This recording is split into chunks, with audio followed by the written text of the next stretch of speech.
Ia zi, mă, ce vrei să te faci când o să fii mare? Pușcăriaș. Pușcăriaș? Da. De ce? Așa vreau. Așa vrei tu? Da.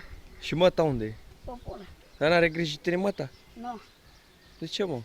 De proastă. E proastă măta? Da. Ți-au căzut dinții, mă? Da. De la țigări? Da. De când fumezi? La 8 ani. Ce țigări fumezi? Ce?